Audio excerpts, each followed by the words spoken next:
across the sea of character sheets, deep in the forest of D20s lies the mountain of source books. Hello and welcome to the Mountain of Source Books. We hope you enjoyed your climb. My name is Jeffrey Vincent Dale, and this is my sister and co-host, Teach. Hello, everyone. All right, so in this, our inaugural episode discussion of news, there's quite a few interesting tidbits that came out over the last week. So first up on the docket, Brandon Sanderson. I've read a few of his novels. Mistborn trilogy was really good, but his Stormlight Archive series is getting an official tabletop RPG. Now, I am not familiar with Stormlight or this particular author, so do you have a little background of the Stormlight series? I know nothing about the Stormlight series. I have not read them. I do own the trilogy on Kindle. I just haven't got around to reading them. Okay. What about anything about the author, Brandon?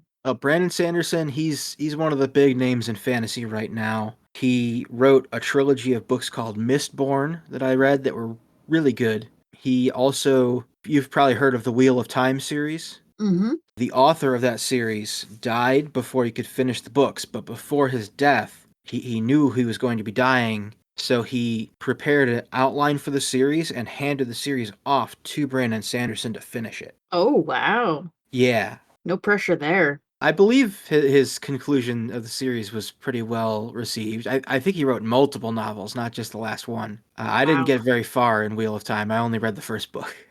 I mean, that's more than me. I think it's 12 books long or something like that. Mm. And none of them are short. But yeah, this tabletop RPG is set to release in 2024, and they announced the game after they announced the miniatures they're making for it, which is interesting choice, but hey, it goes together. But yeah, that'll be interesting to look into. I'm hoping by 2024 I will have read the books. We'll see. I got a long backlog of books. Yeah. Yeah. I'd like to say I have a long backlog of books, but let's be honest, I'm not a huge reader. I prefer audiobooks. I just realized Brandon Sanderson himself is going to be increasing my backlog next year because I backed his Kickstarter. Hey, maybe we'll get to play one of his games. Yeah, we'll see. If it's well received, I'll get it. I got the impression from the Dicebreaker article that we're looking at that the team making it is relatively new to tabletop RPGs. They mostly do board games at this point. So we'll see. And then the next bit of news, which we also got from Dicebreaker, was the Actual Play Network Dragon. Oh, I am super excited about this. Dragon wants to be a Netflix for RPG shows. Yeah, it would be very nice to have like a central hub to find them all, and it would make discovery way easier. Yeah, just the fact that this is a thing is super exciting because it tells us that there's this larger community of people out there that are really interested in RPGs, RPG shows. Maybe this will get the community out there known. Maybe people be able to actually find each other because we all know how difficult it is to get a team together to play an RPG. But yeah, so we'll see how that turns out. I like the idea that they are going to be cutting the episodes down into smaller, more digestible chunks. I think Yeah. that will make a big difference for people who would not have previously watched just because of the sheer size of the episodes. I know that was why I dropped Critical Role. It's a good show, but I just can't do 3 to 4 hours per week of new content. Just too much. I mean, I guess they would still be producing it at the same rate, but I would feel less pressured to listen to 4 hours at once if it were half an hour chunks. That's true. And that'll give viewers the opportunity to either Netflix binge it or just to be able to watch it, stop an episode, and then go do something and then maybe come back to it later. And the fact that they hope to make it free for everyone with a Patreon donation option is kind of nice. Yeah, I honestly think that will be essential in its success, is not having to pay a subscription. because we all are paying way too many subscription fees now. Yeah. And yet, with all the subscription fees, somehow still cheaper than cable. Well, depends on how many subscriptions you got. All right, and then our third news item, which comes directly from Wizards of the Coast. Recently, they put out the new packet of playtest materials for 1D&D. I'm pretty excited about this one. The last one was pretty controversial because it made some changes to how criticals worked. Monsters couldn't crit anymore, and rolling a 20 was always a critical success for a player, and rolling a 1 was always a critical failure for a player, and people didn't quite like that. They did clarify in this update that the changes to criticals aren't a response to the last playtest packet. They just had multiple ways that they wanted to try, and last month they tried one, this month they're trying a different one, and then whichever one is the most successful is the one they're going to go with. Okay, so how exactly are they playtesting this? They're basically just releasing an unfinished version of the rules as like a free PDF that anyone can download, and then saying, hey, playtest this for us. Tell us what works, tell us what doesn't work. And Episode about that. we would have to make it and turn it around pretty quick though, because they're releasing a new packet every month. Oh, Yeah. so they're releasing a new packet of rules every month. They're just how long are they going to be doing this for? Until 2024, when they release the official rules. Until 2024?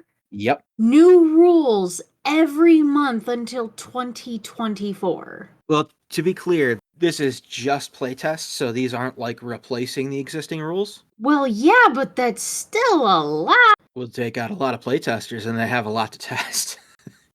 I mean, I guess, but I mean, as we go through, you're going to see the sheer amount of content that's in here, but also the sheer amount that isn't. I think Okay. that'll help you to understand, help to get across the scale of what they need to go through, especially if they're doing multiple versions of some things. okay. Yeah, that's fair. All right, so here's what's in this playtest. They're changing around how feats work. You haven't played much D&D, so you haven't done much leveling up. No. Feats are when you level up at certain levels, you get the choice to take a feat, which is a new ability that gets applied to your character, and they're changing how those works. First of all, everyone gets one at level 1 from the start. That's a new thing. You had to level up a couple levels, I think, in order to get your first feat. So they're doing one from the start. They're kind of combining stuff. There were like you had the choice of getting a feat or an ability score increase. Now, ability score increase is a feat. They just made it all one thing for the sake of making things clearer. Ah, okay. And honestly, it's from what I've read, it sounds like a lot of the plan for 1D&D is going to be that condensing things and combining them and simplifying them, which I'm grateful for. Yeah, one of the huge reasons I don't play a lot of Dungeons and Dragons is because of the sheer amount of rules and the sheer amount of work it takes just to become a first-time player. It's too much for a single mom like myself to deal with that. I would have to turn my life into Dungeons and Dragons just to start playing it for like a month, and I just don't have the time. Yeah, I remember my first character, I had no idea what I was doing. It was like maybe a year after 5e came out. I tried to make a character on my own without guidance, just using the player's handbook. And with all the flipping back and forth and all the options, I think it took me like 2.5 hours. Yeah, my very first and last experience with Dungeons and Dragons, I think it took me about 2 hours, and I had someone that has been playing Dungeons and Dragons for a decade at the time directing me and telling me how to do the rules. I don't remember what rule set it was, but yeah, that was pretty intense. Yeah, so some of the other changes that are happening, I mentioned earlier that they're trying different options for critical hits. Hmm. This option that they're doing, technically critical hits themselves remain the same as they are in the player's handbook, but now if you roll a 1, you get a point of inspiration, which is it kind of works like the luck points in Monster of the Week, Okay. where you can sort of influence events. You can only have one at a time though. Ah, okay. Inspiration is a rule that the vast majority of tables seem to ignore. I don't think I've ever played at or run a table that even mentioned it, but it is in the rules, and one of the changes they're trying to make in 1D&D is to make it so that people are actually using it by making it easier to get inspiration. That's a great idea. Magic they're changing. Now anyone who can cast magic can use ritual casting. It used to be restricted to certain classes. Okay. Yeah, I remember that. Or perhaps it was a feat where you could do it. I don't remember. I haven't spent much time playing magic-based characters, so I'm not familiar with those rules. But now any character that can use magic can do ritual casting. The spell lists have been simplified. Instead of every single class getting a spell list, there are now 3 spell lists. Okay. The arcane spell list, the divine spell list, and the primal spell list. That's a great idea. Simplifying that is going to, one, save a huge amount of time, and two, Based in the book. yeah, I honestly think when you have too many choices, it kind of takes the fun out of some games, as weird as that sounds. You got to kind of walk that tightrope because you have 2 problems that you could get. You could have so many options that it leads to choice paralysis, Yep. and then you could have so few options that it kind of feels like everything is the same. Yeah. Hopefully, in the course of this playtest, they find a way to avoid either of those problems. Yeah, hopefully. They are reworking classes and subclasses. They're going to rework every class and subclass, which is a lot. Yeah, no kidding. They said that the final count in the player's handbook when they release it, the official one in 2024, they're planning to have 48 subclasses. Good lord. So plenty of choice. Yeah. And they're reworking every class in the player's handbook. The new player's handbook will have a rework of every class except for Artificer. They are going to be redoing that one, but it's not going to be in the new player's handbook. What's Artificer? It's kind of like a tech mage. People use them to make gunslingers in D&D. Ah, okay. Yeah, it's a very unique class, and I would love to play one day. They're almost treating it as like an extra that's not part of the main game. Ah, okay. So that'll get revised later. The thing about this that makes me most excited, though, is they're focusing on 3 classes specifically this time. And those are the Bard, the Rogue, and my personal favorite, the Ranger. Now, the Ranger has been, for a long time, considered like the weakest class, but it has, in my opinion, the coolest flavor to it. Basically, the entire point of the Ranger update is to make it better. Okay.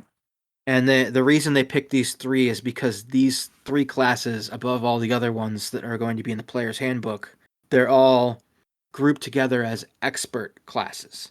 These people are experts at something. And they're going to be grouping all of the classes together in groups.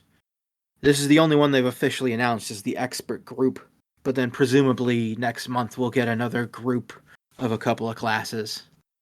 Okay, that is going to make things a lot easier and more understandable because usually when I go into a game, I always think, you know what?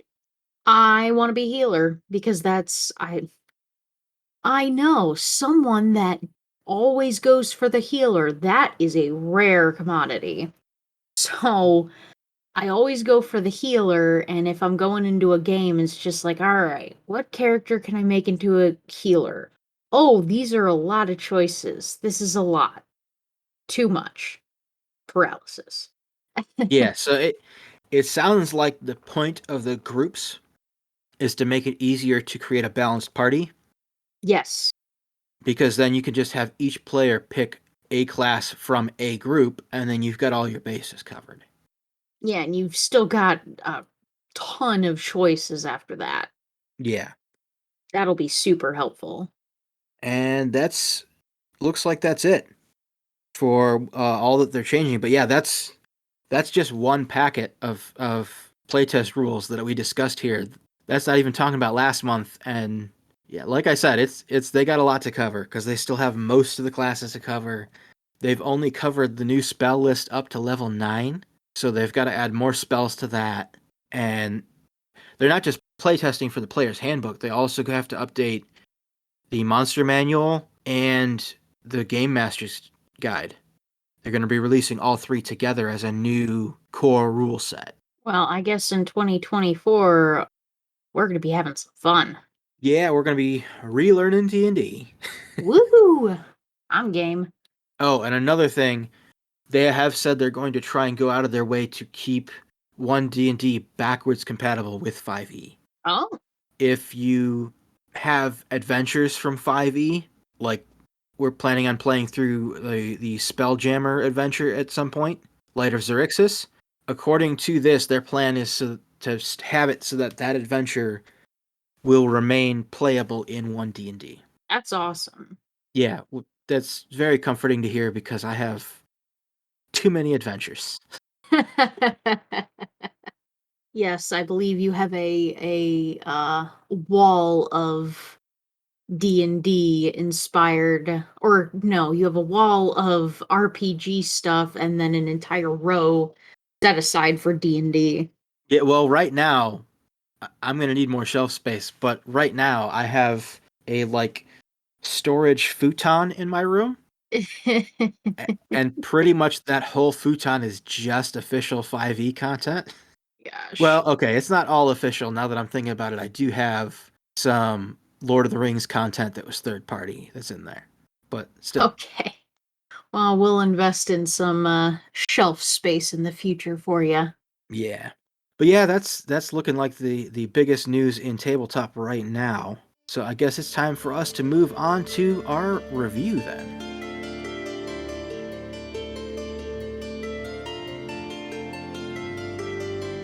All right, it's review time. This week we're going to be reviewing Monster of the Week. So, what is it? It's a game produced by Evil Hat Productions, released back in 2015. It was built to sort of emulate the feel of Supernatural, Buffy, X-Files, etc. The game uses Powered by the Apocalypse system, which is based on the game Apocalypse World. It's more of a rules-light system than something like D&D. The rules have more of a focus on story rather than mechanics. And it contains everything you need to run it or play it, which is really nice. Just one book for everything. You got 12 hunters, 11 monsters, and 2 mysteries or adventures. Everything you need for reference or character sheets can be found on www.evilhat.com/home/monster of the week or genericgames.co.nz. These links we posted in the show notes and on YouTube. All right, and then that leads us into the basic rules of Monster of the Week. Players choose from one of the 12 playbooks and decide on stats and story details for said characters.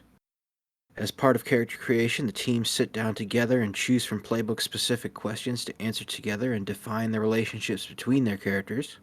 Each character has the same list of 8 basic moves to get them through their investigations, such as protecting someone, acting under pressure, using magic, etc. Each playbook also has its own moves specific to them to give them their own unique way of dealing with problems. Everyone has a set amount of luck points that they can spend in order to either change the outcome of a dice roll or stop their character from taking damage from an attack, but once all the luck is gone, they become unlikely to survive. The game is mostly conversational, with the players and keeper deciding what happens, but when an action by a player sounds like it fits one of the moves available to a player, they roll 2 6-sided dice and add the relevant stat to it. If they roll 7 and 9, they succeed, but with a catch. If they roll 10 or more, it's a success without complications, and in some cases, with an extra positive effect. And just as the players have moves, so does the keeper. These moves are designed to keep the plot moving. Examples are inflicting harm, separating the team, putting a character in peril, or even just asking what the characters do next. And now it's time to make a character of our own. Take it away, Jeff.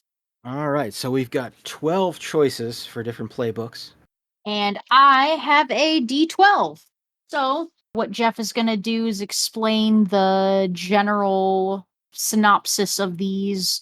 I'm going to roll a die, and that is the one we are going to create. Alright, so we've got the Chosen, who is a prophesied hero who's supposed to destroy some world-ending threat. And then we have the Crooked, who is sort of a grifter character who's trying to. They used to be involved in the underworld, the criminal underworld, and now they're trying to stop magical threats. So, bad guy gone good type thing, or It looks like that's what they're going for. I don't know that you necessarily have to be going good so much as just have a reason to go against those threats. You were involved in crime and then you happen to use those skills to take on supernatural threats. All right. Next up is the Divine, who is the way that they have it worded in here. It kind of sounds a lot like a paladin from D&D, where you have holy power that you can bring to bear against evil. got it. And next up is the Expert.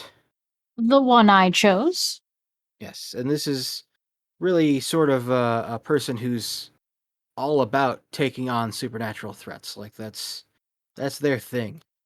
They're prepared for anything pretty much. You're a giant nerd that knows a bunch of stuff about supernatural, and you use that to defeat your enemies. In my case, I made an expert that's basically a healer, Margaret Grace. Oh, excuse me, Dr. Margaret Grace. Next up is the Flake, which is heavily inspired by Agent Mulder from X-Files. It's the person that can see connections between everything and is always looking for the truth and kind of sort of a little bit conspiracy-ish. I'm not saying it's alien, but Then next up is the Initiate, who is a person who is involved in a sort of secret organization whose the whole entire purpose of the organization is to fight against evil. And then we have the Monstrous, which is, as you can guess from the title, an individual who is part monster. Either they turn into one or they're stuck as one or something like that, depending on how you build it. I'm just thinking of Fiona from Shrek right now. Yeah, kind of. Specifically, I have Shrek the Musical playing in my head. I don't know if any of our fans are into musicals, but if you are, Shrek the Musical, surprisingly good. But I digress. All right, let's see. Then we got the Mundane. Their whole thing is that they're not special. That's their whole thing. They're really more of a character who pulls their weight in interactions and in luck rather than combat or knowledge. Oh. That reminds me of the person from Deadpool 2, the random person that joined his team that was just had absolutely no superpowers. He was just kind of some old guy. I still haven't seen Deadpool 2. Why? They did add it to Disney Plus recently, so I have easy access to it now. So I'll be able to Yeah, rectify that. yeah. You need to watch that. I look forward to it. Okay. All right, next up is the Professional, who is a person whose entire 9 to 5 job is hunting monsters. I'm not sure if that's supposed to be something that gets you paid in this game, or I don't know. it says deal with the agency, so I guess you're a member of an agency. I was thinking of like the Winchesters from Supernatural. Okay. Yeah, my brain went to My Hero Academia. Yeah, it doesn't sound too far off. Obviously, different genre, but Of in terms course. of like basic concept. Yeah. You have a agency where you send people out and you deal with supernatural. Well, I mean, it can also kind of sort of be like Ghostbusters, I guess, only with not just ghosts. Yeah, that's a good point. All right, and then next up is the Spellslinger, who, I mean, the name kind of says it all. You got lots and lots of magic. Yes, all of the magic swinging at people. Next up is the Spooky, which does not have the most descriptive name. Is that the one where it's an actual supernatural being that is fighting other supernatural beings? Yeah, it is more supernatural. It's similar in concept to the Spellslinger, but you don't have to like cast the spells. They're like natural abilities. So like 11 from Stranger Things, where she's Okay. got telekinesis and telepathy. Well, I don't think she has telepathy, but that is an ability you have in this game, telepathy. All right. Well, I've never seen Stranger Things, so Well, we both have mistakes to correct. okay. All right. The last one is The Wronged. Another one where the title's pretty descriptive. It's you lost someone to the supernatural, and now you're kind of out for vengeance. Okay, and I have a D12 in my hand. Let's roll. And I got 7. The Monstrous.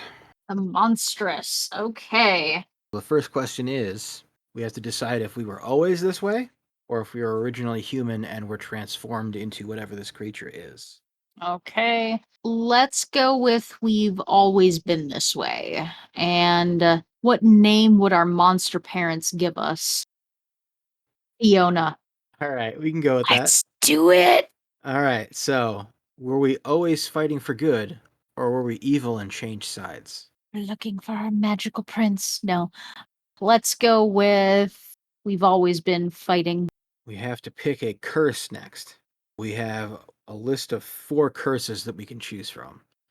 We have to feed, where we have to subsist on living humans, or we have a vulnerability that we're weak to. We have a pure drive, where it says whenever you have a chance to indulge in that emotion, you must do so immediately or act under pressure to resist. So, like, if there's a reason for our character to be angry, we have to react with anger. And then our 4th option would be the Dark Master. We won't be going with that one because that requires us to serve an evil overlord. It says that the evil overlord doesn't know you've changed sides, but that would require us to have worked on the evil side in the first place, and we decided we started off good. So that one doesn't apply, so we're doing one of the other 3. Okay. Okay, so we need either a need to feed, a vulnerability, or a drive, a pure drive, as our weakness. Let's go with pure drive and we'll go with joy because that would be hilarious. Just any chance she experiences joy, she must sing. Trying to turn our game into a musical, eh? Yes. We'll go with natural attacks next. All right. Got teeth, claws, magical force, life drain. Yeah, there's the 4 base and then the extras that we add on to them. So we can either pick 1 base attack with an extra attached to it, or 2 base attacks. Extra, add +1 to base, add ignore armor to base, add an extra range to base. Honestly, all 3 of the extras are great. I say we go with 1 base and then we add an extra to it, and then Yeah, I was thinking magical force, ignore armor. okay, all right, we'll go with that. And then we're gonna pick our moves. So we pick 2 monstrous moves. Okay, 2 monstrous moves. Immortal, you do not age or sicken. Whenever you suffer harm. Unnatural peel, roll plus weird instead of charm. When you try to manipulate someone. Unholy strength. Incorporeal would be cool. I don't know that it would make any sense whatsoever for the character we're creating, but it's a cool ability. Oh, yeah, you may move freely through solid objects, but not people. Until dominion, unquenchable vitality. When you have taken harm, you can heal yourself. You can use manipulation of someone, a monster. Oh, we gotta do shapeshifter. Yeah, that'd be cool. You may change your form. Decide if you have just one alternate form or several and detail them. Okay, so shapeshifter for sure. And you pick the last one. Okay, well, flight wouldn't be necessary because we can already turn into a flying monster or flying creature. Exactly. You know what? The attack that we picked was not very strong, so let's go with Claws of the Beast to get a +1 to harm. Okay, Claws of the Beast. We got an ogre that will sing and dance when she gets super joyous with magical force, claws, and can shapeshift into multiple things. And then we'll go to gear. Okay. So we get to pick 1 weapon if we want. It is kind of a funny image in my head of a large ogre barely able to fit their finger through the trigger guard for a 38 revolver, but we're probably better off picking a close range weapon. I was thinking brass knuckles. All right. Princess Fiona with brass knuckles. And pronouns she, her. Pick one from each list. Oh, this is our look. Okay. Yeah, so we'll do monstrous unless she turns into a princess, or do we want to do almost human and then she turns later? Let's go with monstrous and then she can shapeshift later. Okay. Sinister aura, powerful aura, dark aura, unnerving aura, energetic aura. Yeah, we'll probably go with energetic since that fits with the joyful drive. All right, and then the clothes. We'll probably just go with like casual clothes Yeah. because I would think that they would want to fit in as much as possible. Casual clothes, there we go. And then the rating system. So, Since we've got a lot of close range combat, I would suggest that we go with more tough. so charm -1, cool -1, sharp 0, tough +2, weird +3. Yeah, that'd be the one that I would pick. And next item, when you get here, wait for everyone, catch up. Yeah, we won't be doing Oh, the the group. introductions because that requires a group. That's true. Okay. But we do have our monster breed that we suggested that we were going to do an ogre. Yes. So that would be It's not on the list, but I mean the whole point of the game is to just tell a story. So so let's see if there's a stat block for an ogre in like the bestiary that we can pull inspiration from. oh wait, no, fairy curse, pure drive, joy, natural attacks. Yeah, let's do Yeah, I mean it looks like we basically gave all those abilities to yeah. her. So we could just say screw it, she's an ogre. Yeah, it does look like this is more like if you're struggling to decide on abilities and stuff, here's some ideas. Okay. I'm not sure why they put that so far down where it's almost at the bottom of the character sheet. But, so that's an improvement that I would suggest for the game. Yeah. All right. So this is an ogre who can turn into a princess with brass knuckles that is super energetic, casual in clothes, and will murder you essentially in close range. Yes. Okay. Not the most serious character, but nobody said that it has to be serious just because it's a horror game. I mean, it's fun. Gotta have fun. I'm bad at I'm bad at horror. I always want to add comedy to horror. Hey, that's fine. One of my favorite horror movies of all time is Killer Clowns from Outer Space, and that is definitely not a scary movie. All right, so that is it for character creation. I'm pretty happy with the character. Yeah, I am super happy. So, let's move on to our feelings on the system. Just so you all are aware, we have a review system that is a pass, fail, or exceeds. So, general rules. What do we say? Fail, pass, exceeds. I will say that it passes.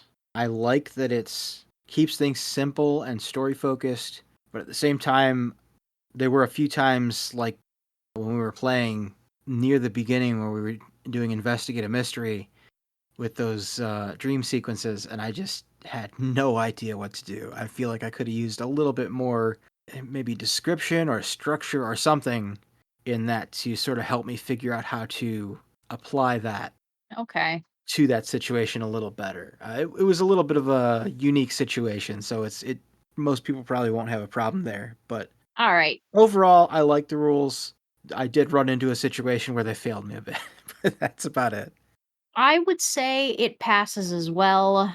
It was really fun, but in order for it to be exceeds, I felt like it almost didn't have enough rules. Like it wasn't as challenging as it could have been, but it was still fun. So I'll give it a pass. And how about character creation? Honestly, I think that might be my favorite part of the game because it just does such a great job of helping you come up with your character, your abilities, allowing for uniqueness while still having your character fit like their role. Yes, it has suggestions, but it has so much freedom for you to design your own character. I mean, we just designed Fiona from Shrek. So, I mean, can't beat that. So you want to put it at exceeds? Yeah, we'll put it at exceeds. Okay. Exceeds it is. All right, price. All right, yeah. So the physical version of the game is usually at $25, and the digital version of the game is at $12, which is a PDF. That is everything. I would say that exceeds. Yeah, in comparison to something like D&D, where you need 3 separate books to really run it, there's indie games that are a lot of indie games that are around this price. Okay, well, that's fair enough. I would say their price exceeds as well. Yeah, I personally would rate it at a pass. It passes. Like it's a good price for what you get, especially that digital. And on top of that, what makes it even better is that really, if you're playing with people, the character sheets tell you everything you need for character creation. Those are free online, and there's a quick reference sheet for all of the basic moves. That's free online. So really, if you're just playing, you can use those free resources. So the person that has to buy it is the That's keeper. why I would argue that it exceeds because in order to play it, it's basically free. All right, yeah, I'll buy that argument. I'll up it to an exceeds. Okay. All right, next is combat. Yeah, this one it's probably gonna be shorter than the combat review section usually will be because it's really kind of just one rule. Yeah, You just roll plus your tough stat, and then as long as you get, let's see, a 7 or up, yeah, if it's 7 to 9, you inflict harm to each other. That means that you harm the thing you're trying to harm, but it also harms you. And then if you get a 10 or higher on your roll, that still happens, but you get an extra effect, whether that's +1 forward, +1 harm, -1 harm to yourself from the attack from the enemy, or you force the enemy where you physically want them to be. I don't know how to rate this one, to be honest. Yeah, it's serviceable. I mean, it's the game isn't really about that. I would give it a pass just because I mean it gets the job done. All right, well, here's a question. How about if you're looking for combat, does it pass? I would say it's not really a feature of the system. It's there because it needs to be there. It's not like D&D where there's whole pages and pages of rules for combat. It's just the one rule. There might be a little bit more for magic now that I'm looking at it. Okay, so we'll go with pass and then pick up and play. So this is basically how easy is it to just pick up this book and start playing? I would say as a player, it exceeds because it's It's super simple. yeah, it's literally you need 2 pages and you have your entire character sheet and all the rules you need to remember to play. 100% agree. Yeah, it's great for that. Yeah, there's no debate that just picking it up and starting it was super easy. There weren't really many questions I had about designing the character, and it's a fun game, super simple. If you are thinking about starting out on a game, this would probably be your best bet because of the price, the fact that in order to create a character at all, it's basically free on those websites that I mentioned. So, yeah. Yeah, And and the oh, and sorry, go ahead. yeah, and even as a DM or keeper, as the official term of the game is, it's still really simple. Obviously, you still have to put in the effort to come up with the mystery that's being solved They do give supplements for that. Like they include a few adventures, a few mysteries in the book, and then they sell a separate book of almost all mysteries. To be fair, if you can't come up with a cohesive mystery or story yourself, you really shouldn't be a game master, period, of anything. No Yeah, offense. running mysteries can be pretty difficult depending on sometimes it's difficult to make sure that your players are catching on to the clues and also to not give too much away too early. So I would suggest taking a look at the included mysteries to sort of help out with that, help figure out your pacing and all that. That's fair enough. But yeah, they give you lots of tools for coming up with your own. Like there's some included monsters in the bestiary, suggestions for characters that you can have as NPCs. Just there's a lot in that book to help you out if you are running the game. So I would still say that that's exceeds even as a DM. Now, our last section is just our overall thoughts. So, my concluding thoughts are this is a great starter game. If you're not super familiar with tabletop games and you just kind of want to dip your toes in it, I think this is a good one. Yeah, overall I agree. Kind of wish that it included more monsters in the book because there was only a very small handful. But then again, I'm spoiled by D&D where there are literally books and books of monsters. So it gives you everything you need to come up with your own. So if you really had to, you could look around at TV shows for inspiration and then just look through the rules and figure out how to adapt monsters into the rules. But yeah, if you want to get it, pretty easy to find. It's one of the more popular indie games out there. You can find it at your local game or bookstore. You can buy it on Amazon. You can buy it direct from Evil Hat Productions on their website. Buy it direct. Yeah, probably would be best to buy it direct because they get a higher cut that way. Yes. And they also sell it on Drive-Thru RPG if you want to buy the PDF. Okay. So far, as for supplementary content, the only thing that they've made available so far is the Tome of Mysteries, which that is also a pretty good book. And speaking of the Tome of Mysteries, you can hear us play through one of those mysteries right here on the Mountain of Source Books. You can check us out on Spotify, Apple Podcasts, Google Podcasts, and YouTube. Just search Mountain of Source Books or follow the links in the show notes. It would really help us out if you could like, subscribe, and leave reviews on all those. It raises our visibility and makes it easier for people on those platforms to find us.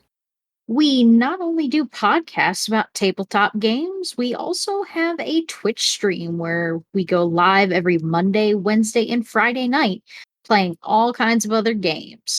Check us out at MOSB_cast and follow us on Twitter at MOSB_2022 and our Facebook page, Mountain of Sourcebooks, for all the latest Mountain of Sourcebook updates. All right, and with all that said, thank you for listening, and careful on your way back down the mountain.